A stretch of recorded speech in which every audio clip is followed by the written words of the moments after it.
Phil Knight-ის ეს მემუარი შესანიშნავი წიგნი აღმოჩნდა უბრალოდ. მემუარები, ბიოგრაფიები ხო შესაძლოა დიდი რისკი ამ შრალად იყოს დაწერილი ხოლმე ხო ფაქტებზე ორიენტირებული. აქ Knight-ს შემოტანილი აქვს უფრო მხატვრული ელემენტებით მდიდარი წიგნი არა, რაც ჩემთვის ძალიან საინტერესო და სასიამოვნო საკითხავი წიგნი გახადა. მიუხედავად იმისა, რომ ახლა სადღაც 400 გვერდიანი წიგნია და შუა ნაწილი ცოტა შუას იქეთ უფრო სწორად ცოტა მოსაწყენი ხდება, ოდნავ მოსაწყენი ხდება, საბოლოო ჯამში ძალიან მაგარი წიგნი აღმოჩნდა რა. Nike უაღრესად საინტერესო პიროვნება ყოფილა და ჩვენ ამ პოდკასტში დავინახავთ კომპანია Nike-ის სათავეებს Phil Knight-ის პრიზმით და ასევე Phil Knight-ის ამ ბიზნეს გიგანტის ტვინწყობას, ეგრეთ წოდებულ mindset-ს, როგორ შექმნა ესეთი მაგარი კომპანია, თავის დროზე მაგარი კომპანია, ეხლა შეიძლება ცოტა შესუსტებულია Nike და აქვე შეგახსენებთ, რომ გონების საამქროს პოდკასტის მოსმენა თქვენ Spotify-ზე შეგიძლიათ, როდესაც ავტომობილში იმყოფებით ან გზაში ხართ, Spotify-ის ლინკი პატივცემულობა YouTube ვიდეოს აღწერაში იქნება მოთავსებული. Nike უაღრესად საინტერესო პიროვნებაა რა. ესე იგი, აქ ჩვენ არ გვაქვს ტიპიური ისეთი ისტორია, სადაც რაღაცა სიღარიბეში გაიზარდა ან ღარიბი მიგრანტი იყო და გაჭირვებიდან ამოვიდა და ამერიკული ოცნება აიხდინა, როგორც მაგალითად ჩვენ წინა ეპიზოდში Jensen Huang-ი რომ დაუფარე Nvidia-ს აღმასრულებელი ოფიცერი ხო, Jensen Huang-ი ემიგრანტი იყო და ტუალეტების ხეხვით დაიწყო ამერიკაში და თვითონვე ამბობს იმდენი ტუალეტი მაქვს ნახეხი, ყველაზე მეტი ტუალეტი მაქვს ნახეხი დარწმუნებულიო მთავარი აღმასრულებელი ოფიცრების ისტორიაშიო. Phil Knight-ის შემთხვევა არა გვაქვს ის მდიდარ ოჯახში დაიბადა, მამა ცნობილი შემდგარი ის იყო, რა ქვია, ადვოკატი და ფინანსურად თავიდან ბიზნესის საწყის ეტაპებზე ხელს უმართავს და ასევე კონტაქტებით ეხმარება. კომპანიის საწყისი ეტაპები არის 1962 წელი. ამ დროს დაარსდა ეს კომპანია, რომელსაც Blue Ribbon-ი დაარქვა Knight-მა. სიტყვა Nike-ის ხსენება ჩვენ კარგი ხანი არ გვექნება, Nike სადღაც თუ არ ვცდები 10 წლის თავზე შემოდის, მანამდე Blue Ribbon-ის სახელით ოპერირებს. ესე იგი Nike-ის ტვინწყობა ვახსენეთ ჩვენ და მისი ტვინწყობის ეგრეთ წოდებული mindset-ის ყველაზე მაგრად გამოსახატავად ეს არის რომელი ბიზნესმენია წარმოიდგინეთ, ანუ მეორე მსოფლიო ომის შედარებით ახალი გადახდილია ჯერ კიდევ ჯარის სავალდებულოა, ამერიკა ყველასთვის ჯარმოხდილია, სრულად მოიარა ჯარი და მოკლედ ეს მეომრის აზროვნება აქვს თავიდან ბოლომდე. აი მისაბაძ მაგალითებსაც თუ შევხედოთ წიგნში ვიზედაც საუბრობს, სულ გენერლებზე, მეომრებზე, სამურაებზე საუბრობს. მისი ცხოვრების კრედო არის ერთი ესეთი ძალიან ეფექტური ფრაზა: ლაჩრებმა საერთოდ ვერ გაბედეს დაწყება. სუსტები გზად დაიხოცნენ, შესაბამისად დავრჩით მხოლოდ ჩვენ. აი ესეთი ტვინწყობის კაცია. რატომ არსებს ახლა კომპანიას ხო რა უნდა 23 თუ 24 წლის იყო დაახლოებით ამ ასაკში, როდესაც კომპანიას აკეთებს. დაბნეული ახალგაზრდა კაცი ვიყავი, არ ვიცოდი რა მეკეთებინა ცხოვრებაში.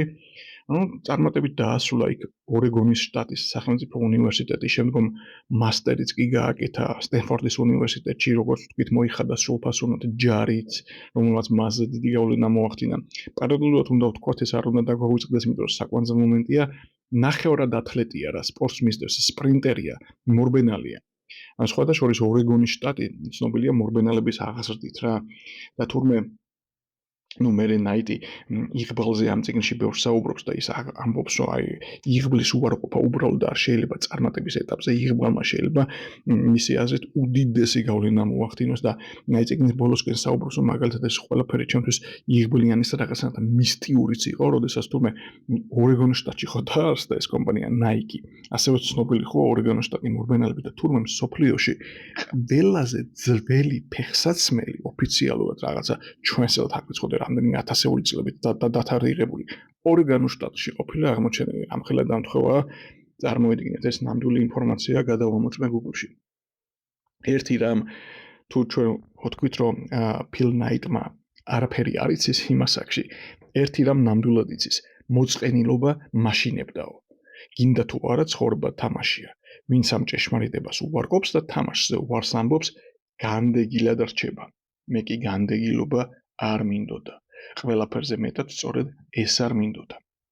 და აქვე დასცენს, ხო და 1962 წლის იმ დილას საკუთარ თავს ვუთხარი. სხვებმა რამდენიც უნდათ იმდენი ეძახონ შენს იდეას გიჟური. შენ უბრალოდ გზა გააგრძელე, არ გაჩერდე. იქამდე მისვლამდე გაჩერებაზე არც კი იფიქრო და ბევრს ნურც იმაზე იდარდებ თუ სად არის ეს იქ. რაც უნდა მოხდეს, უბრალოდ არ გაჩერდე. ეხლა რა ხდება? საიდან მოდის ეს ბოტასების წარმოების იდეა? სტენფორდში სწავლისას გადიოდა საგანს ენტერპრენერობის შესახებ, სადაც საკურსო დავალება მისცეს. და ნაიტმა ძალიან დიდი დრო და ყურადღება დაუთმო ამ დავალების პრეზენტაციის გაკეთებას და თემა დაერჩია სარბენი ფეხსაცმელები. ეს მისი წარსულიდან მისი ათლეტია და ნაცნობი სექტორიდან აერჩია საკურსო თემა. კვლევის დროს აღმოაჩინა უამრავი რაღაცა სარბენი ბოტასების შესახებ. მათ შორის ის, რომ სარბენი ბოტასების მწარმოებლის გიგანტები იაპონიაში არიან. და ამ ეტაპზე მსოფლიოს ისინი ამარაგებენ სარბენი ბოტასებით, მათ შორის ამერიკის კონტინენტზე. სწორედ აქ უჩნდება იდეა, გახდეს ფეხსაცმელების მსხვილი დისტრიბუტორი ამერიკაში. ამ იდეას მამას უზიარებს, რომელიც თავიდან ბუნებრივი ეჭვის თვალით უყურებს, თუმცა საბოლოოდ ნებას აძლევს ბედის სადოს და რაღაც გარკვეულ ფინანსებს. ამ დროს ახლა ნაიტის გამოცდილება მასე ბიზნესში მოგეხსენებათ ახალგაზრდა კაცი ნულოვანი აქვს, ხოლო თეორიულად იცის რაღაცები, გაყიდვების გამოცდილება საბაზისო აქვს, კარდაგარ წიგნებს ყიდ და ენციკლოპედიებს ყიდიდიო. ის წერს ესეთ რაღაცას, ჩემი სიმორცხვის გამო ენციკლოპედიების გაყიდვა არ გამომდიოდა ფიზიკურად და ჩემივე ბუნება ამ საქმეს საერთოდ მაძულებდა. უარყოფის ასეთი დიდი დოზებისთვის უბრალოდ არ ვიყავი შექმნილი. ეს საკუთარ თავის შესახებ ჯერ კიდევ უფროსი კლასების დასაწყისშივე ვიცოდი, როცა ბეისბოლის გუნდიდან გამომაგდეს. საერთო სურათში ეს მცირე მარცხი იყო, მაგრამ ამან მთლიანად გამომაცალა ნიადაგი. სწორედ მაშინ გავაცნობიერებ პირველად, რომ ამ სამყაროში ყველას ვერ ვეყვარებით და ყველასგან ვერ მივიღებთ აღიარებას. რომ ხშირად სწორედ მაშინ გვიყავენ, როცა მიკუთვნობრობის განცდა ყველაზე მეტად გვჭირდება. წერს ის. 1962 წელს მამის დაფინანსებით მიფრინავს იაპონიაში. ხვდება მსხვილი კომპანიის წარმომადგენელს. ამ კომპანიას ეწოდება ქვია ონიცუკა. ეს კომპანია ჩვენთვის საკვანძო თემა ხდება. ხვდება კომპანიის წარმომადგენლებს, ხვდება მსხვილი დონის წარმომადგენლობა, თავარი აღმასრულებელი ოფიცერიც ხვდება თუ სწორად მახსოვს და სრული ამ სიტყვის გაგებით ამ შეხვედრაზე ნაიკი აყენებს ბოლს. შეხვედრაზე ლეგიტიმური კითხვები ისმება, ვინ არის ეს ადამიანი, რა კომპანიას წარმოადგენს, რამდენი ფილიალი აქვს და ასე შემდეგ და ნაიტი როგორც წერს, ადგილზე შეფთხზე ზღაპარიო. ფაქტობრივად სტენფორდის უნივერსიტეტის პრეზენტაცია ჩამოტარა იაპონელებსო და კომპანიის სახელის ბლუ რიბონით სწორედ ამ შეხვედრაზე მოვიფიქრეო. მუთხარი, რომ 1 მილიარდიანი ბაზარია ამერიკა და მზადა ვარ თქვენი დისტრიბუტორი გავხდეო. ეს ციფრები საიდან მოვიდა, წარმოდგენა არ მაქვს. საბოლოოდ რაღაცნაირად ნაიტი ახერხებს ონიცუკას აღმასრულების დარწმუნებას და იღებს თანხმობას ონიცუკას ბოტასები თაიგერები ერქვა ამ მოდელებს ამერიკაში იმპორტით შემოვიდეს. თუმცა როგორც შემდგომში აღმოჩნდება, იაპონელებთან ურთიერთობა საკმაოდ რთულია.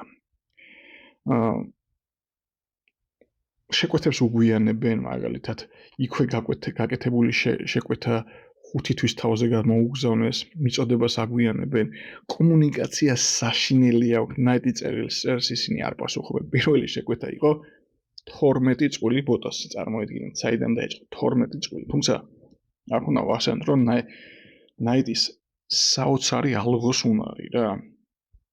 აი წარმოედგინეთ, როგორც იქნა 5 თვის თავზე ჩამოვიდა პირველი შეკვეთა 12 წყვილი და აქედან 2 წვილს ნაიტი უგზავნის ორეგონის შტატში ცნობილ სპრინტერების მწვრთნელს ბილ ბაუერმანს. ბაუერმანი საკვანძო ფიგურა ხდება.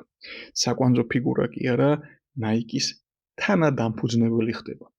ბაუერმანს ეს 2 წვილი ძალიან მოეწონება, დაინახავს შესაძლებლობას და პარტნიორად შემოდის.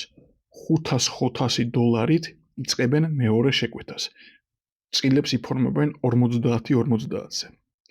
პარალელურად ნაიტი ამ დროს ბუღალტრულ ფირმაში მუშაობს და ის კაი ხანი იმუშაობს სხვათა შორის პირველი 5 წელი პარალელურად სხვა სამსახურში მუშაობს და სადაც პირველი 5-6 წელი ხელფასი თავისთვის არ გადაუხდია. ეხლა ჩვენ ბაუერმანზე 1-2 სიტყვა უნდა ვთქვათ ნაიკის თანადამფუძნებელზე რა. ეს კაცი მხოლოდ თანადამფუძნებელია, არ არის, ეს არის იდეების გენერატორია. აი რო გითხარით ნაიტს ალღუ აქვს რა, თავის ირგვლივ ხალხის მაგარი ხალხის შემოკრების უნარი აქვს. ეს ბაუერმანი ხო თანადამფუძნებელი ასევე არის ფაქტობრივად ჩათვალეთ მეცნიერ გამომგონებელი ფეხსაცმელების ექსპერიმენტებს აკეთებს, ათლეტებზე ექსპერიმენტებს აკეთებს, ფეხსაცმელებს შლის, თავიდან ბოლომდე მერე აწყობს, ახალ ქუსლს უმაგრებს, მაგალითად, ერთხელ ესეთი ეპიზოდია წიგნში სამზარეულოში, როდესაც მისი ცოლი ბელგიურ ვაფლებს აწყობდა, მაგ სამზარეულოში წარმოიდგინეთ ბელგიური ვაფლის საწყობი ხო კლეტკიანი რაღაცა მოწყობილობა, სადაც კრემი თუ მასა ისხმება კლეტკიანი. აი მაგედან მოუვიდა იდეა ეს დაკლეტკილი ქუსლის მქონე ფეხსაცმელების წარმოების და იქ ექსპერიმენტებს ატარებდა ამ კლეტკაში რეზინს ასხამდა და მოკლედ ერთი ფეხსაცმელების ხაზი ნაიკის ცნობილი ფეხსაცმელების ხაზი მე რომელსაც ჰაერს დაემატა შეგნით აი ამ შემთხვევის შედეგად აღმოჩნდა ხო თან ეს ბაუერმანი არის აი სასწაულად იდეებით შეპყრობილი ადამიანი აი იდეინ პიროვნებას რო ეძახიან რა წარმოიდგინეთ 60-იან წლებში კომერციული მიზნით წიგნი დაწერა სირბილის შესახებ. ანუ ეხლა რამდენი წიგნად იმდენია, მსგავსი წიგნი ხო, მაგრამ აი მაშინ წარმოიდგინეთ რა ისეთი თავხედური და ისეთი გათვლა იყო, ხო, გამბედავი გათვლა იყო წიგნის შესახებ. წიგნი დაწერა კაცმა სირბილის შესახებ. და სხვათა შორის მისი იდეაც იყო აგრეთვე ეგრეთ წოდებული ინფლუენსერ მარკეტინგი და ბაუერმენი ამყარებს კონტაქტებს სპორტსმენებთან და ასე შემდეგ. ბაუერმენთან სხვათა შორის უდიდესი პატივისცემა აქვს ნაიტს. მერე უკვე აი ნაიტი, როდესაც უკვე უდიდესი კომპანია და გიგანტია, ბაუერმენი ნელა თამაშიდან გადის რა და ნაიტი იძახის ძალიან არ მინდოდა ჩამოშორებულიყო კომპანიასთან მისი მთლიანი წილი მე შემესყიდაო და სიმბოლურად მაინც დავუტოვე რაღაცაო იმხელა პატივისცემა აქვს მის მწვრთნელთან მიმართებაში რა. ეხლა მოდი იაპონელებს დაუბრუნდეთ ეს ონიცუკა ხო საშინელებაა კომუნიკაციაში. პარტიას აგვიანებენ კომუნიკაცია არ უვარგათ. ამას გარდა ორი თვია ნაიტს და ბაუერმანს ბიზნესი აქვს დაწყებული ბოტასებს ყიდიან და უცებ კონკურენტი გამოჩნდა. ორი თვის თავზე ბაზარზე გამოჩნდა კონკურენტი, რომელიც ზუსტად იგივე ონიცუკას ბოტასებს ყიდის ამერიკის შეერთებულ შტატებში. ნაიტის მაღაზიის გვერდით ფაქტობრივად. მაღაზია უბრალოდ ჯერ არ აქვს, ну ეგრე ხატონად ვთქვათ. ну აქ ნაიტი ხვდება რომ ექსკლუზივია საჭირო იაპონელებისგან. ამის შესახებ წერილს მიწერს პატივცემულებს, თუმცა რა თქმა უნდა ისინი პასუხს არ იწერებიან და ახალი პარტიაც არ ჩანს. ამას გარდა ნაიტი ნელ-ნელა ხვდება რომ ონიცუკასის ყურებით ყავს დაჭერილი როგორც იყვიან, შეკვეთები აგვიანებს, კომუნიკაცია არ ვარგა და ნაიტს არანაირი გავლენის ბერკეტები არ აქვს ონიცუკას წინააღმდეგ. ამიტომ ნაიტი ისევ ჩადის იაპონიაში. ამჯერად წიგნით შეიარაღებული წიგნის სასათაური შემდეგნაირად გამოიყურება როგორ ვაკეთოთ ბიზნესი იაპონელ პარტნიორებთან. მეორე ჩასვლის შემდეგ იქ შეხვედრაზე ისევ აღმასრულებელი ხვდებიან ნაიტს და ნაიტი ექსკლუზივს ითხოვს. საკითხი შემდეგნაირად გადაწყდება. Nike-ის კონკურენტს დაუტოვებენ ეგრეთ წოდებული East Coast ამერიკაში, ხოლო West Coast-ი დარჩება Nike-ს. თუმცა ეს მოცემულობა კონტრაქტით განისაზღვრა ხელშეკრულებით და მხოლოდ 1 წლის ვადით. 1 წლის თავზე სიტუაცია ისევ გადახედვას ექვემდებარება. ეს გასაგებია, იქვე აძლევს Nike მეორე შეკვეთას, რომელიც არის $3,500 ღირებულების. აი უკვე მერე შემდგომ ცოტა ხნის მერე ისევ მესამე ჩასვლა იქნება იაპონიაში, სადაც Nike ბაუერმანთან ერთადაც ჩადის, სადაც 4 წელია უკვე ოპერირებენ ბაზარზე და იქ უკვე სრულ ექსკლუზივს მოიპოვებს ონიცუკას ბოტასების ამერიკის შეერთებული შტატების ტერიტორიაზე. ის იქაც ამ შეხვედრაზეც მაგარი ბული დავაყენეო, აი ძალიან კარგად ჩანს, რომ ერთმანეთს ატყუებენ ბევრამეში, იაპონელები ამას ატყუებენ, ნაიტის ამათ ატყუებს ეს წიგნში ღიად ჩანს. თუმცა და ამ ეტაპზე 3 წლიან ექსკლუზივს მოიპოვებს. აი მოტყუებაზე რო ვთქვით რა ხო ეს ცოტა არაკეთილსინდისერი დამოკიდებულება, ну ღიად ჩანს რა ნაიტი არ მალავს არაფერს, ეგ კი არა კორპორაციული ჯაშუშობის თემებიც არის წიგნში აღწერილი, ნაიტი ღიად ამბობს რომ მეც მყავდა ჩემი ჯაშუში ონიცუკაში ჩანერგილიო და სამწუხაროდ როგორც აღმოჩნდა, გადამწყვეტ მომენტში ონიცუკასაც ყოლია ჩემთან ჩანერგილი ერთ-ერთი ჩემი გარემოცვის ერთ-ერთი წევრიო რა.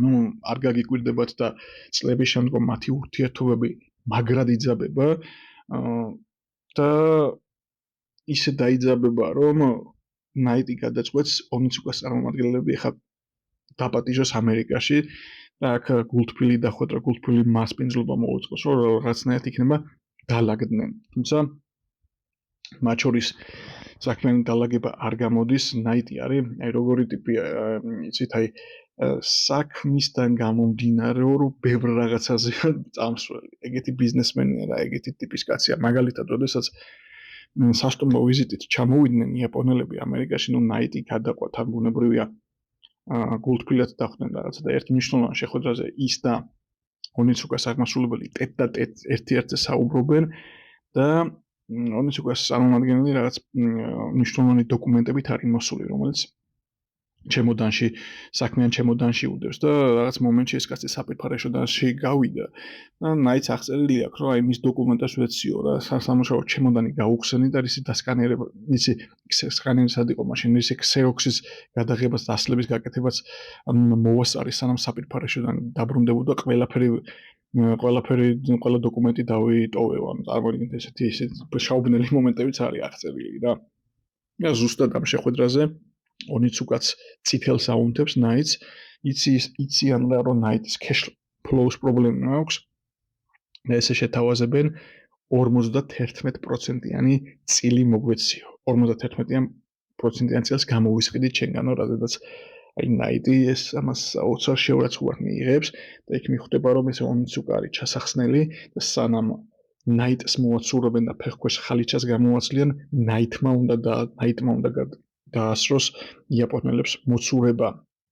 1968 წელია უკვე კომპანია 6 წლისაა და ნაიტს დაწყებული აქვს ოპერაცია ონიცუკას წინააღმდეგ, ასე რომ ვთქვათ.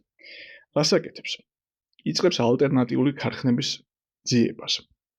აქ პირველ რიგში გაახსენდება მექსიკა, სადაც ადიდასი აწარმოებს ბოტასებს, და ჩადის იქ მექსიკაში და ამ ადიდასის სადაც აწარმოებდა ადრე ერთ-ერთ ქარხანასთან ალაგებს სიტუაციას და იქიდან გახსნის, ასე რომ ვთქვათ, მეორე ხაზ ბოტასების ონიცუკას წინააღმდეგ. ეს თავიდან ბოლომდე დარღვევა ონიცუკასთან დადებული ექსკლუზიური პირობების, თუმცა ამ დარღვევაზე შეგნებულად მიდის ნაიტი და წერს, რომ იმედი ქონდა, რაც შეიძლება გვიან გაიგებდნენ იაპონელები იმის შესახებ, რომ ამან მეორე ხაზი გაჭრა აქ სხვა ქარხანასთან. მექსიკის პარალელურად მე ნაიტი მთელ მსოფლიოში დაეძებს ქარხნებს, მათ შორის იაპონიაშიც ეძებს, უნდა რაღაცნაირად ონიცუკას გვერდის ავლით იაპონიაში დალაგდეს.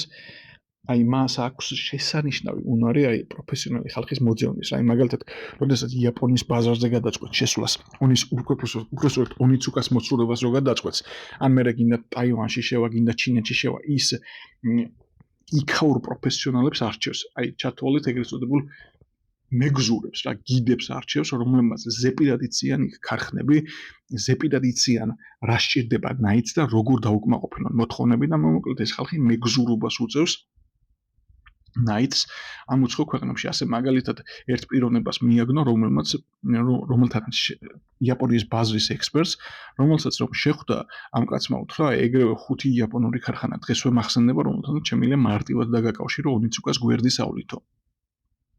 მართლაც პოულობს იაპონიაში ესეთ ქარხნებს, ну შეკვეთასაც აძლევს რა.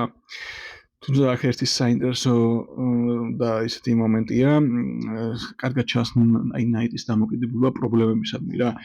ამ პირველი შეკვეთა იაპონიიდან სხვა ქარხნიდან მიიღო და ეს შეკვეთა წარსადგენი აქვს ჩიკაგოს დიდ გამოფენაზე.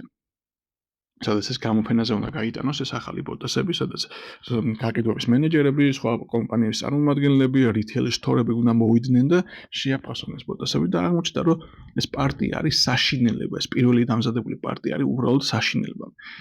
ეს თვითონ ნაიტი, მისი მთელი გუნდი ყურებ ჩამოყრილია, აი ყველას იმედი აქვს გადაწყვეტილი, თუმცა ნაიტი აი გამოსავალს პოულობს რა, აი მენტალურად ცulis სიტუაციას რა. და თავის გუნდს ესეთ რაღაცას ეუბნება, ბოტასები არის საშინელება, კი ბატონო, ყველა თავხდებითო, თუმცა თუ ამ საშინელებს, აი წარმოიდგინეთო თუ ამ საშინელებების გაყიდვას შევძლებთ, წარმოიდგინეთ უკეთეს ბოტასებს რამაგრად გავყიდითო. ანუ საოცრება ხდება. ხალხმა დაიტაცა ეს ბოტასები, მიუხედავად იმისა, რომ გამოკვეთილი რაღაც წუნიანი ვარიანტები იყო, ძალიან მაგრად გაიყიდა ეს ბოტასები. ეხლა ბუნებრივია ამ გამოფენის შესახებ ისეთი ამხმა გავარდა ონიცუკას ყურებამდე მიდის. და გაცეცხლებული ონიცუკას აღმასრულებელი მერე ჩამოდის ამერიკაში ნაიტის სანახავად, თუმცა აქ უკვე შემდეგი სულ სხვა სიტუაცია ხდება იაპონელს. ნაიტი უკვე მთლიანად მეორე ხაზის გაყიდვებზეა გადართული, რომელსაც ნელ-ნელა ნაიკს უწოდებს. უფრო მეტიც, ეს აღმასრულებელი კი ჩამოდის აქ და ეუბნება რას მიკეთებო, თუმცა ეს მეორე ხაზის ბოტასები უკვე ნაიტს შემოტანილი აქვს ძალიან დიდი პარტიები, უკვე ინფლუენსერ მარკეტინგიც კი აქვს დაწყებული ამ ახალი ხაზის ბოტასების რამდენიმე NBA-ის კალათბურთელს უკვე აცვია. მოკლედ ონიცუკა მთლიანად მოცურებული ყავთ. ონიცუკას აღმასრულებელი მაინც იმედს იტოვებს, ბევრი ხო არა გაქვს შემოტანილიო, ბევრი პარტიაო. ისევ ჩემთან გადმოდიოდა ნაიტი ეუბნება, არაო ძალიან ცოტა მაქვს შემოტანილიო, ისევ დაგიბრუნდებიო. თუმცა ეს აღმასრულებელიც კაი შებერტყილია, მის და მის თანამშრომელთან ერთად ნაიკის ბევრ მაღაზიას დაიulis ამერიკაში და შეამჩნევს, რომ ყველგან ახალი ხაზის ბოტასები დგას. და ნაიტს მიუბრუნდებიან ისევ ბუნებრივია ხელშეკრულებას გაუქმებულად ჩათვლიან და იწყება სამართლებრივი დავა. რაც ონიცუკა ჩაიხსნა მეორე დღეს თათბირი გავმართეო. ხალხი ყურებ ჩამოყრილი ყავდაო, ნაიტი იძახის და ესეთ რაღაცას ამბობს. მეგობრებო, გზაჯვარედინზე აღმოჩნდით. გუშინ ჩვენმა მთავარმა მომწოდებელმა ონიცუკამ ურთიერთობა გაგვიწყვიტა. ჩვენ მათ ზარალის ანაზღაურების მოთხოვნით სასამართლოში ჩივილით დავემუქრეთ.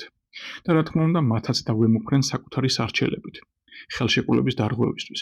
თუ ისინი პირველები გვიჩივლებენ იაპონიაში, სხვა გზა არ გვექნება გარდა იმისა, რომ ჩვენც ვუჩივლოთ აქ ამერიკაში, თან რაც შეიძლება მალე. იაპონიაში სასამართლო პროცესს ვერ მოვიგებთ, ამიტომ სასამართლომდე მათზე ადრე უნდა მივიდეთ, რომ აქ სწრაფ განარჩენს მივახციოთ და ვაიძულოთ უკან დაიხიონ. ამას უბაში კი სარამეს ყველაფერი გაირკვევა, სრულიად მარტონი ვართ. დინებას მივყვებით. გვაქვს ეს ახალი ხაზი, ნაიკი, რომელიც ჩიკაგოელ წარმომადგენლებს თითქოს მოეწონათ, მაგრამ მოდი გულახდილები ვიყოთ. ეს არის ყველაფერი, რაც გაგვაჩნია და როგორც ვიცით, ხარისხთან დაკავშირებით გარკვეული პრობლემებია. ისეთი არ არის, როგორც იმედიც გქონდა. ქარხანასთან კომუნიკაცია კარგია და ნიშოს წარმომადგენლებიც კვირაში ერთხელ მაეწვდიან ქარხანაში, რათა ყველაფრის გამოსწორებას სადონ, მაგრამ არ ვიცით, რამდენად სწრაფად შეძლებენ ამას. თუმცა ჯობია ეს მალე მოხდეს, რადგან დრო საერთოდ აღარ გვაქვს. მოულოდნელი შეცდომის უფლების დაშვების ფუფუნებაც კი აღარ დაგვრჩა. ანუ ესე ყურებ ჩამოყრილები არიან რა. აქ ჩვენ ახლა მალე უნდა ვახსენოთ, კი არა და უკვე დაგვაგვიანდა ამ კაცის ხსენება. აი 62 წელს, როდესაც დაარსა ნაიტმა კომპანია, მალევე ერთ წელიწადში სადღაც აკავს გაყიდვების მენეჯერი, რომელსაც ჯონსონი ქვია რა, ამ სახელს შეგნებულად ვახსენებ, თორე ზედმეტად არ შემოვიტანე, იმიტომ რომ ესეც საკვანძო ფიგურაა ნაიკის ისტორიაში რა. ზოგადად ნაიტს აქვს ერთი ესეთი მიდგომა. ის ირგვლივ იკრებს ეგრეთ წოდებული A-კლასის მოთამაშეებს. A-კლასის მოთამაშეების შემოკრებაზე სხვათა შორის ბევრი დიდი ბიზნესმენი საუბრობს და ბევრგან შეხვედრია ეს. რაც ეხა მახსენდება, ჯენსენ ჰუანგი იგივე საუბრობს, ჯეფ ბეზოსი იგივე საუბრობს, სტივ ჯობსი იგივე საუბრობს, რომ ხალხო ბიზნესს თუ აკეთებთ, საუკეთესოების შემოიკრიბეთ ირგვლივ A-კლასის მოთამაშეები. ჯენსენ ჰუანგს მაგალითად ჩვენ წინაზე ეპიზოდში როდესაც ვისაუბრეთ, ზუსტად ეს მიდგომა აქვს და მისი ერთ-ერთი აღმასრულებელი იხსენებდა ესეთ რაღაცას. კი, ჯენსენი ირგვლივ იკრებს ტოპ კლასის თანამშრომლებს და მათადმი აქვთ შემდეგი მიდგომა აქვს ესეთი თანამშრომლებისადმი ოქროში ჩახრჩობის იდეა, ჩვენ ეს ვახსენეთ, ხო? ანუ იკრებს ტოპ ტალანტს და მათ აძლევს იმდენ ფულს, რომ ამ ხალხმა არსად არასდროს სხვაგან გადასვლაზე არ იფიქროს. აი ნაიტის ზუსტად ესეთი ტიპია რა, ის ჯონსონი გაკავს, ზოგადად ესე იგი ეს ჯონსონი არის როგორი ტიპი, იცით, ნებისმიერმა ბიზნესმენმა უნდა ინატროს ალბათ ესეთი გაყიდვების მენეჯერი. ეს კაცი არის აბსოლუტურად შეშლილი, კარგი გაგებით. ნაიტზე ნაკლები აკრიატება არა აქვს ფეხსაცმელების მიმართ, ანუ რობოტია რა, აკეთებს ყველაფერს და იმაზე მეცაც კი რაც ევალება სრული ობსესია და შეპყრობილობა საქმისადმი. გაყიდვების სტრატეგია თავიდან მარტივი ქონდათ. ბუნებრივია მაღაზიებში ვერ შედიოდნენ, ახალი კომპანია იყო, ვინ შეუშვებდათ.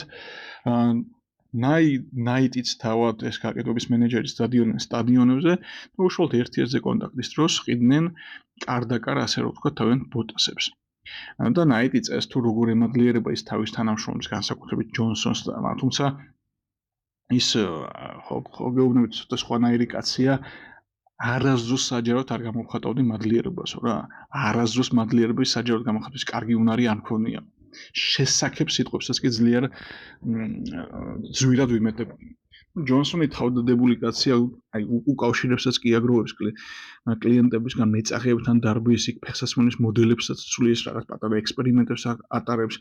ერთხელ რომ მივედი მის ოთახშიო, ჯერ პირველი მაღაზია რო გახსნეს 1966 წელს კალიფორნიაში, ჯონსონს ჩაბარდა ეს მაღაზია და ამ მაღაზიაში ცხოვრობდა ტიპი. მისი საძინებელი რო ნახა ნაიტმა, ესე იგი ფაქტობრივად ფეხსაცმელში ეძინაურა, ირგვლივ სულ ფეხსაცმელები. გაოსი სიტუაცია ქონდა ნაიტსაც. როდესაც პირველი საწყობი გახსნა, ის საწყობში ცხოვრობს. ნაშვება რა ქვია, ბანაობს სავარჯიშო დარბაზში, ჯიმში. ანუ მე ეს კარგად გამოჩნდება ნაიტი ციტყვის, რომ თანამშრომლები ამყავდა ერთი მთავარი კრიტერიუმების მიხედვითო. ობსესიური უნდა ყოფილიყო და ეგრეთ წოდებული შეპყრობილი საქმითო. აი ობსეშენს რასაც ეძახიან. იგი იყო ჩემთვის ზედგამოჭრილი თანამშრომელიო რა. და კომპანიის Blue Ribbon-ის საწყის ეტაპზე დაუჯერებელ გაყიდვებს აღწევს. ჯონსონი რა პირდაპირ ვთქვათ, ნაიტის აღნიშნავს, რომ თავადაც განსოფრებული ვიყავი ისეთ შედეგებს დევდაო და ამიტომაც 1966 წელს კალიფორნიაში სანტა მონიკაში ხსნია პირველ მაღაზიას. და უკვე სადღაც 1968-1969 წლებში ამერიკელი სპრინტერების და მორბენალების 70%-ს ჩვენი Blue Ribbon-ები ეცოთო რა. და ნაიტი წერს, ჩვენ ბრენდის შექმნას ვცდილობდით და ამავდროულად კულტურისაც. ჩვენ ვებრძოდით კონფორმიზმს, მოწყენილობას, ერთფეროვან რუტინას. იმაზე მეტს ვიდრე უბრალოდ პროდუქტია. ჩვენ იდეის გარკვეული სულისკვეთების გაყიდვას ვცდილობდით. და აქ ნაიტი ხა ბუნებრივია გაყიდვების ოქროს წესი იძახის, ხო, როდესაც მე პროდუქტს ვყიდი, მე არ ვყიდი პროდუქტს, მე ვყიდი ემოციას, ვყიდი იდეას, ვყიდი პრობლემის მოგვარებას, ხო? ხოლო პროდუქტს თუ ყიდი, ხარ დაბალი კლასის შალიკო გამყიდველი და ასე ვთქვათ. პროდუქტს ყოველთვის უფრო ღრმა რაღაცა მოყვება, ამბავი მოყვება, storytelling-ი მოყვება და ზუსტად ამას აკეთებს ნაიტი უბრალოდ. ასევე რადგან ჯონსონზე ვილაპარაკეთ და ხალხის მართვაზე, უნდა ვთქვათ, რომ ნაიტი მიკრომენეჯერი არ არის. და ის ესეთ რაღაცას ამბობს, რომ ეს ვისწავლეს სხვათა შორის ჯარიდანო. არც ერთი სამურაი, არც ერთი გენერალი უბრალოდ, არც ერთი გენერალი და დანაყოფის ხელმძღვანელი მიკრომენეჯერი ჯარში არ ყოფილაო. ესეთი რაღაცა ჯარში არ ხდებაო. მისი საყვარელი ფრაზა ხალხის მართვასთან დაკავშირებით, ადამიანური რესურსის მართვასთან დაკავშირებით შემდეგია. ნუ ეტყვით ადამიანებს როგორ გააკეთონ საქმე. უთხარით რა არის გასაკეთებელი და მიეცით უფლება თავიანთი შედეგებით გაგაოცონ. წავიდეთ ახლა დაუბრუნდეთ ისევ იაპონიას. იაპონია თავის მხრივ პოლიტიკური დისკურსიდანაც გამომდინარე არასტაბილური ქვეყანა ხდება, განსაკუთრებით ვალუტა.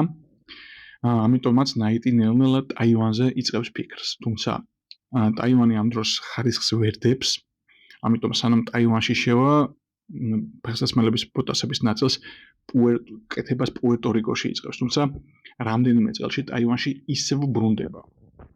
ტაივანის პარალელურად ინგლისშიც გახსნის რამდენიმე საწარმოს და ირლანდიაში. ის წერს, ფეხსაცმლის მწარმოებლები მასობრივად ტოვებენ იაპონიას და ისინი ყველა 2 წელში ინაცვლებენ კორეაში და ტაივანში. ორივე ქვეყანა დაბალფასიანი ფეხსაცმლის წარმოებაზე სპეციალიზდება, თუმცა კორეამ რამდენიმე გიგანტური ქარხნის გზა ერჩია, მაშინ როდესაც ტაივანში ასობით შედარებით მცირე საწარმო შენდება. სწორედ ამიტომ ვარჩევ ტაივანს. ჩვენი მოთხოვნები ზედმეტად სპეციფიკურია, ხოლო მოცულობა მცირე უმსხვილესი ქარხნებისთვის. მცირე საწარმოებში კი ჩვენ დომინანტური პოზიცია გვექნება. პროცესს ჩვენვე გავაკონტროლებთ. რა თქმა უნდა, გაცილებით რთული გამოწვევა იყო ის, რომ ნებისმიერ შერჩეულ ქარხანას ხარისხი აემაღლებინა და ამასთანავე არსებობდა პოლიტიკური არასტაბილურობის მუდმივი საფრთხეც. ამის პარალელურად ამერიკაში ბევრ მაღაზიას ხსნის უკვე და ათლეტების კუთხით ინფლუენსერ მარკეტინგშიც აქტიურად ჩართულია. MBA ათვისებულია. ცოტა ხანში ინფლუენსერ მარკეტინგი ჰოლივუდსაც მიაღწევს სხვათა შორის და ცდილობს ვარსკვლავებს შეაცვლოს და უკვე ნაიკის ტანის ამოსვლა, ნაიკის ფეხსაცმელები უпроსორად ტელესერიალებში და ფილმებშიც კი იჩენს თავს.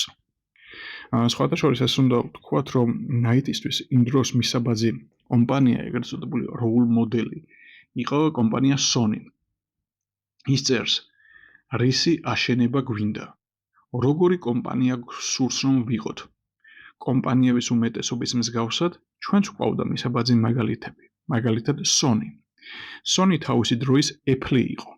მომგებიანი, ინოვაციური, ეფექტური, საკუთარ თანამშრომლებს კარგად ეპყრობოდა. როცა მაიძულებდნენ კონკრეტული პასუხი გამეცა, ხშირად ვამბობდი, რომ Sony-ს მსგავსი მინდოდა ყოფილიყავი. თუმცა გულის სიღრმეში მაინც რაღაც უფრო დიდისაკენ და ბუნდოვანისკენ ვისწრაფოდი და ამის იმედი მქონდა. ჩემს გონებასა და გულს როცა ვჩხრეკდი, ერთადერთი სიტყვა რაც თავში მომდიოდა, ეს იყო გამარჯვება. ჩვენ უკვე ვახსენეთ საქმისადმი შეპყრობილობა და აკვიატება, ხო? აი, როგორ ვთქვა, ნაიტი, ხო, ესეთია, თანამშრომლებსაც ესეც ეძებს. საწყის ეტაპზე ნაიტიც ჯონსონის 24/7-ზე მუშაობენ, ნაიტი მუშაობის მეც არაფერს არ აკეთებდა. ის წერს არანაირი მეგობრები, არანაირი ვარჯიში, არანაირი სოციალური ცხოვრება და სრულიად კმაყოფილი ვიყავი. ჩემი ცხოვრება დისბალანსში იყო, კი ბატონო, და ეს მადარდებდა. მაგრამ მე პირიქით უფრო მეტი დისბალანსი მინდოდა. ან სხვანაირი დისბალანსი მინდოდა ყოველი დღის წუთი ბლუ რიბონისთვის მიმეწყნა. მულტიტასკერი არასოდეს ვყოფილი ვარ და ვერც ახლა ვხედავდი დაწყების მიზეზს. მინდოდა ყოველთვის აქ და ამჟამად ვყოფილიყავი. მინდოდა მუდმივად ფოკუსირებული ვყოფილიყავი იმ ერთადერთ საქმეზე, რომელსაც რეალურად ჰქონდა მნიშვნელობა. თუკი ჩემს ცხოვრებაში მხოლოდ სამუშაო უნდა ყოფილიყო და არა გართობა, მაშინ მინდოდა ჩემი სამუშაო გართობა ყოფილიყო. შემდეგ სხვა განწერს ესეთ რაღაცას, Nike იმაზე მეტი იყო, ვიდრე უბრალოდ ფეხსაცმელი. მე აღარ ვიყავი ის, ვინც უბრალოდ Nike-ებს ქმნიდა. თავად Nike ქსოვდა ჩემს პიროვნებას. როცა ვხედავდი, რომ ათლეტი სხვა ფეხსაცმელს ირჩევდა, როცა ვხედავდი, რომ ნებისმიერი ადამიანი ირჩევდა სხვა ფეხსაცმელს, ეს არ იყო ბრენდის უარყოფა, ეს იყო ჩემი უარყოფაც. საკუთარ თავს უმტკიცებდი გონიერი ყოფილიყავი. ხომ არ შეიძლება მთელ მსოფლიოს ბოლო-ბოლო Nike-ს სმოდა. აი, კარგად აჩვენებს ამის დამოკიდებულებას ბიზნესისადმი რა. უკვე სადღაც 1976 წელს Nike ფიქრს იწყებს კომპანიის აქციების საჯარო განთავსებაზე. თუმცა ამას კარგი ხანი არ გააკეთებს, ამას გააკეთებს 1980 წელს, იმიტომ რომ ამ წლების განმავლობაში რამდენიმე თემა აკავებს, აქედან ერთი მთავარი ფიქრი არის ის, რომ არ სურს კომპანიაზე კონტროლი დაკარგოს. არ სურს კომპანიის კულტურა მოისპოს ინვესტორების მოხმობით. და ასევე 1976 წელს კომპანია რაღაც იმ ფორმაში არ არის ჯერ კიდევ რომ აი საჯაროდ გაიტანოს აქციები, რადგანაც ერთი დიდი განსაცდელი მოევლინებათ საბაჟო დეპარტამენტიდან მოდით წერილი, სადაც საბაჟო დეპარტამენტი მთავრობა Nike-ს თხოვს 25 მილიონი ჯარიმის გადახდას. Რაღაც საბაშო თემებში გაიჭედნენ, მოკლედ 25 მილიონს ემართლებიან.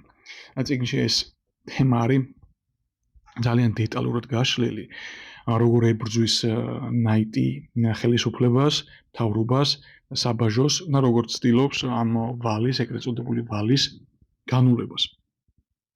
და კარგად არის აღწერილი, რომ მაგალითად ერთი მაგარი თანამშრომელი შეარჩია, რომელიც ვაშინგტონში მიავლინა და ამ თანამშრომლის ერთადერთი ფუნქცია იყო თეთრ სახლში, კონგრესსა და სენატში სენატორების კონგრესმენებთან ლობირება და მათი დარწმუნება იმაში, რომ ეს კაზუსი განულებულიყო და Nike-ისთვის მხარდაჭერა გამოეცხადებინათ. სარეკლამო რგოლიც კი გააკეთეს, რომელიც ეთერებში ტრიალებდა, როგორ ებრძვის მთავრობა ორეგონში დაარსებულ პატარა კომპანიას. და მოკლედ აქ მთელი პერიპეტიები აღწერილი, საბოლოოდ ვალს მაინც იხდიან, თუმცა ეს 25 მილიონი 9 მილიონამდე ჩამოვა და ესეთ ჯარიმას გადაიხდის. უკვე 1976 წლიდან კიდე ერთი საინტერესო რაღაცა ხდება. Nike აკვირდება საკუთარ თავს, აკვირდება კომპანიას და უცებ მოდის იდეა, მხოლოდ სარბენ ბოტასებს რატო ყიდის. რატომ არ შეიძლება სკოლის მოსწავლემაც ჩაიცვას სკოლაში მისი ბოტასები. რატომ არ შეიძლება უნივერსიტეტის სტუდენტმა უნივერსიტეტში ატაროს ბოტასები და უფრო მეტიც, რატო არ შეიძლება მაისური ატაროს, შარვალი ატაროს და ნელ-ნელა ასორტიმენტს აფართოვებს. და მისი ადრეული კოფი, სარეკლამო კოფი ესეთი იყო, ესეც უნდა ვახსენოთ, კონკურენტების დამარცხება შედარებით ადვილია. საკუთარ თავზე გამარჯვება კი დაუსრულებელი პროცესია. მე როდესაც ასორტიმენტს აფართოვებს და უკვე ტანისამოსით შემოაქვს კომპანიის პროდუქციაში, კომპანიაშიც თავად დრესკოდს აწესებს, ძალიან კაცრი დრესკოდი გქონდაო. ასევე უნდა ვახსენოთ, რომ 80-იანების დასაწყისში ჩემო ბატონო შედიან ჩინეთში და ეს ჩინეთში ჩასვლის თემები Nike ძალიან დეტალურად აქვს აღწერილი. 80-იანებში ჩადის ჩინეთში გაგანია კომუნიზმი ხდება. ნებისმიერ გადაწყვეტილებას იღებს ჩინეთის მთავრობა, ჩინეთის სპორტის სამინისტრო, თვითონ ჩინელ სპორტსმენებთანაც კი ინფლუენსელ ხელშეკრულების დადებაც სამინისტროს გავლით ხორციელდება. მოკლედ Nike დადებს სპორტის სამინისტროს ხელმძღვანელობასთან ხელშეკრულებას და უკვე 4 წლის თავზე, როდესაც ჩინელები ოლიმპიადაზე გამოდიან, უკვე ჩინელ ოლიმპიელებს Nike-ის ბოტასები აცვით. წარმოიდგინეთ. აქ Nike ახსენებს, რომ ეს ხელშეკრულება ისტორიული იყო, იმიტომ რომ 30 წლის მანძილზე ამერიკელებს ფეხი არ შეედგათ ჩინეთის ბაზარზე ამ ტანსაცმელების კუთხითო რა. და აქ Nike ბევრს საუბრობს შემდგომ იმაზე, რომ ის ბრაზდება და ან შინაგანი ბრაზია უფლება, როდესაც აი მის საქმეს ბიზნესს უწოდებენ, რადგანაც როგორ შეიძლება ჩემი საქმე ერთი სიტყვით გამოვხატო და ამ ზოგადი ტერმინის ბიზნესის ქვეშ გავაერთიანო ის, რასაც ვაკეთებდიო. ის ყველაფერი, ის ნერვიულობა, ის პრობლემები, ის გამოწვევები, გადაწყვეტები, ჩავარდნები იმაზე გაცილებით მეტია, ვიდრე სიტყვა ბიზნესიო რა. და უკვე 1984 წელს, როგორც ვთქვით, აქციებს საჯაროდ გამოუშვებს, ეს წარმატებით განხორციელდება, ეს პროცესი შესანიშნავად ჩაილვის და უცებ Nike აღმოაჩენს, რომ ერთ ღამეში 180 მილიონის მფლობელი გახდა. და ეს მომენტი ძალიან კარგად არის წიგნში აღწერილი, ის სრულიად გაუგნებულია, ის სრულიად კმაყოფილია. მიბაღეწია ყველაფერს, რაც მინდოდაო, თუმცა ერთ-ესეც აი საოცარ რაღაცას წეს ერთი დიდი წუხილი, სადარდებელი ერთი დიდი სინანული გამიჩნდაო. ვნანობ მხოლოდ იმას, რომ ამ ყველაფრის ხელახლა გადატანა შეუძლებელიაო. ანუ წარმოიდგინეთ, როგორ რაღაცას ამბობს. ვნანობ მხოლოდ იმას, რომ ამ ყველაფრის ხელახლა გადატანა შეუძლებელია. ანუ პროცესზე როგორ არის კაცი შეყვარებული რა, ანუ ყველაფერს მივცემდი იმისთვის, რომ ამ კომპანიის აშენების საშუალება კიდე ნულიდან მომეცესო. ძალიან კარგი ეპიზოდი იყო ეს ჩემთვის წიგნიდან. ასევე მეორე ნახევრის თემები უნდა აღვნიშნოთ, Nike-ს ყავს შესანიშნავი მეუღლე. ამ თემას იმიტომ ვამბობ, რომ Nike არის პიროვნება, ამას წიგნში ხიად წერს, რომ მე არანაირი დრო არ მრჩებოდა არც ჩემი მეუღლისთვის და არც ჩემი ვაჟებისთვისო.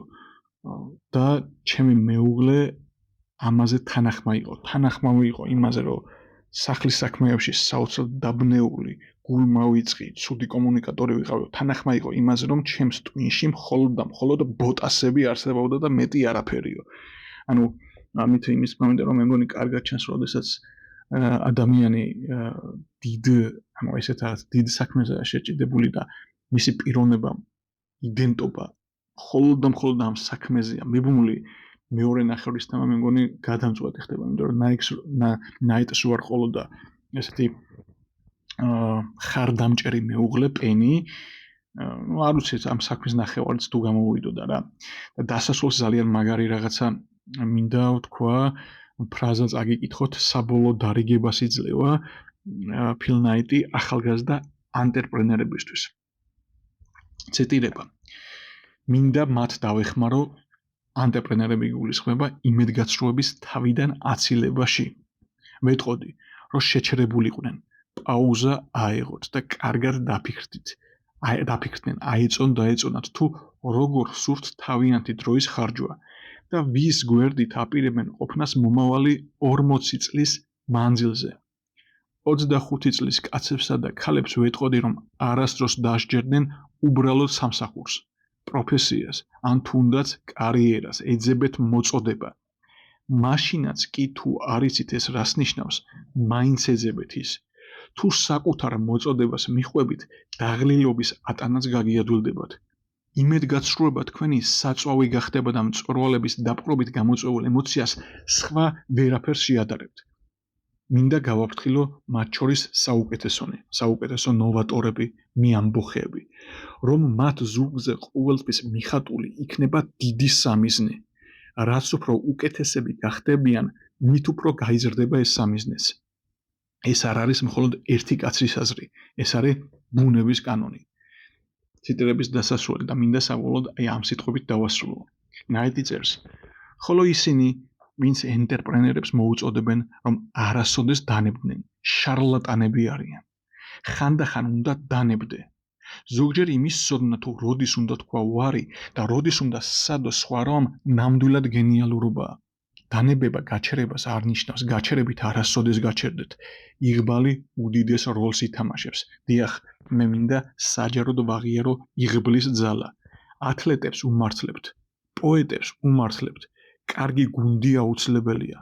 ჭკუა და შეუპოვრობა ფასდაუდებელი, მაგრამ საბოლოო შედეგს შესაძლოა სწორედ იღბალი წყვეტდეს. ზოგჯერ ამას იღბალს არც დაარქმევთ. მათ შეუძლიათ უწოდონ ტაო, ლოგოსი, ჯნანა, ან დრახმა, ან სულისკვეთება, ან ღმერთი. მოგლეთ ამ ეპიზოდის დასასრულია, მადლობას გიხდით ყურადღებისთვის. აბა შემდეგ ეპიზოდამდე.